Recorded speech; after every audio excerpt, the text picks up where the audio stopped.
A day after Donald Trump appeared to promise a controversial end to the Russia-Ukraine war, the conflict was once again the focus of world leaders today. In Munich, the Ukrainian president met with the U.S. vice president and laid out his plan for stopping the aggressors. Tim Brooke has more on that and on what Ukrainian Calgarians are saying. Ukraine President Volodymyr Zelensky says his Friday meeting with U.S. Vice President J.D. Vance was productive. God bless. We will stop this crazy guy. And we will not have any war in the world. The new American administration is confident it can make that happen, but Donald Trump has hinted at Ukrainian concessions.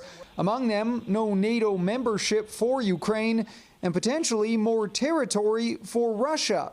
Zelensky laid down his own markers to Vance. How to stop it? Security guarantees for us. It's important for us to get together and start to have the conversations that are going to be necessary to bring this thing to a close. So, some reassurances. But across the Atlantic, Calgarians are still worried. The voice of Ukrainians must be heard.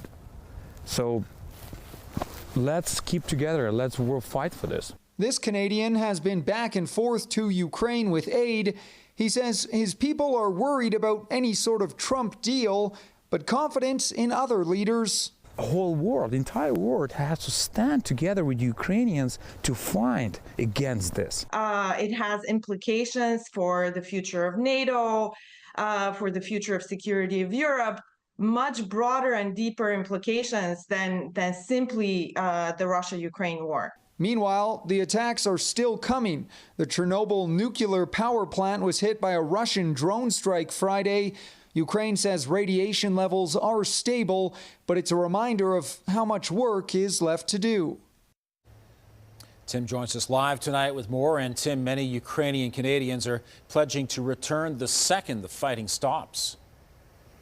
Well, Ian, it could be a while yet, but yes, you're right. If an agreement can be reached, many of the Ukrainians who sought refuge here in our city say they'd like to go home and eventually help rebuild. Now, the catch there is that if Ukraine is forced to cede a lot of territory to Russia, for many of the people here in Calgary right now, there may not be a home to return to. So their message tonight from those Ukrainians is that, well, they really hope the Canadian federal government continues its pressure on the Russian government, and also hope the Canadian government doesn't just blindly follow the orders of U.S. President Donald Trump.